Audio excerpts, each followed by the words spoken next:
Hi guys, this is Kureray Hagilan here in Norway guys. So Bisaya in Norway guys. So ang episode ko today guys is ipapakita ko sa inyo guys ang bagong sasakyan ni asawa guys. So kung magtaka kayo guys na ang payat-payat ko dito kasi nung last year pa kasi to binidyo ko pero ngayon ko lang siya ma-upload. So that time guys is bago akong nagkasakit ng alam nyo na yung C, so yun. So ang payat-payat ko niyan, tapos parang malungkot pa yung itsura ko kasi yung katawan ko hindi pa siya masyadong nagbalik-balik pa. So ayan, so no disclaimer guys, okay? So pinapakita ko lang sa inyo kasi para naman makita din nyo kung ano ang itsura ng sasakyan. So ayan, so parang lang akong nagiging proud lang ako sa kung anong meron kami. So ayan, ipapakita ko sa inyo guys. So ayan.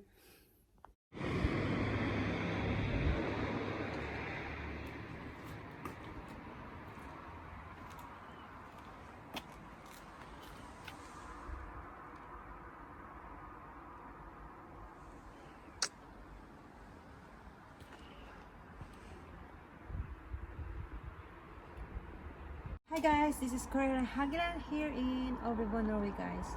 Today's episode guys, I'm going to show you sa bagong sasakyan ni asawa. So this episode, so I'm going to show you the new car that binili niya. So he bought bagong sasakyan na ang pangalan ay Mercedes Benz.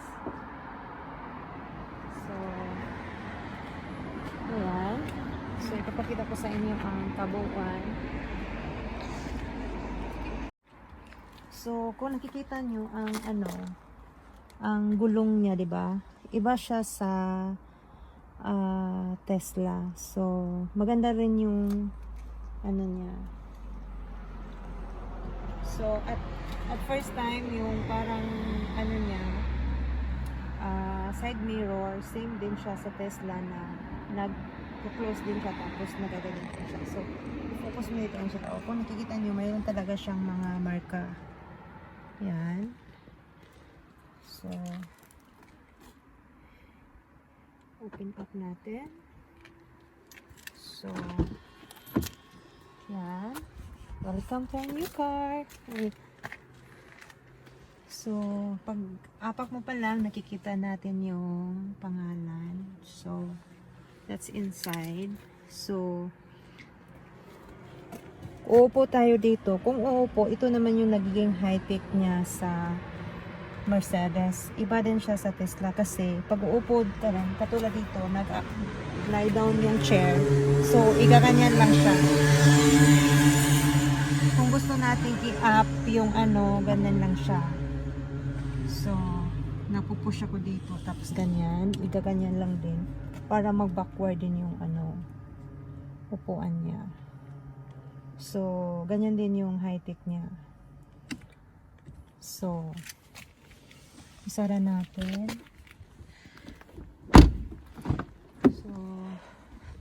So they have also 3-seater also. Yan. So, meron siyang mga parang mga component. Tapos itong car na to, siya, L-bell, pwede din siyang hindi gagamit ng electric. So para siyang dalawa ang niya, pwedeng electric, pwedeng hindi. Gasoline. So yan. So meron siyang adjust na So talaga makikita natin talagang bago talaga siya. Tapos pag i-close, ito rin ang kaibahan sa pwede din siyang i-push. Pero meron siyang kaibahan dito kasi pwede natin gamitin yung paa natin para magsara. Yan. So yan din yung kaibahan.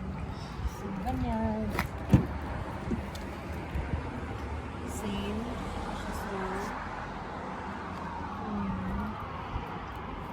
Tapos, meron akong isang ipapakita sa inyo. So, dito naman yung control lahat. So, meron siyang security na yung bata sa dalawa or ako, pwede ako makabukas, pero yung sa likod hindi. Yung asawa ko meron siyang control sa lahat ng side by side ng ano door. So, ang kaibahan naman dito, yan, opo ako. Okay. This one in the app, sa Tesla hindi siya mabukas, hindi rin siya magsara, pero dito magbukas siya. So, hindi ko alam kung paano to gagawin.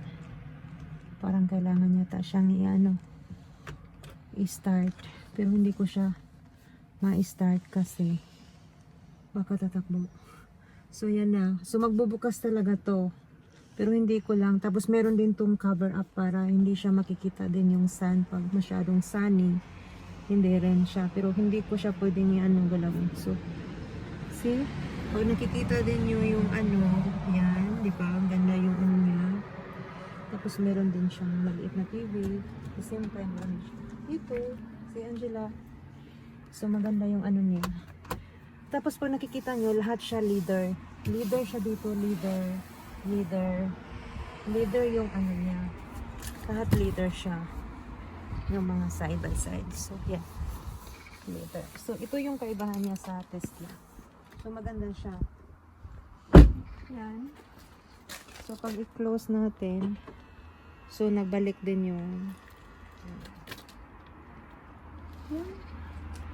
So, ayan, that's it for today. So, sana nagustuhan niyo yung showroom ko sa bagong sasakyan. So, nandun yung Tesla sa kabila. Ito. Thank you! Ito, so ayan, nakikita nyo, naka-close yung sa taas. So, kino-close ko siya. So, now, ipapakita ko sa inyo kung paano siya buksan. Okay. So, nagbukas siya. So, nakikita natin yung Tapos, pwede siyang mag-up din yung niya. So, isara. Ang alam ko nga, magbukas nga talaga siya pero hindi ko lang alam kung paano siya gawin. So, yan siya. Yan, naka-close balik siya. So, yan yung kaibahan niya sa Tesla. Kasi yung sa Tesla kasi hindi siya nag-o-open. So, okay. Bye! So, yung mga volume. Yan. So, lahat siya leader. Leader talaga siya. So, super ganda. Yan din siya. Yung Tapos dito din So, open yung mga gamit dyan. Disney? Parang siya palik. Yan, nakikita nyo meron siyang mga lights sa loob. So, nagba-blow siya. Ayan. So, super ganda. So, pag hindi natin kailangan ng araw, so ayan. Nice.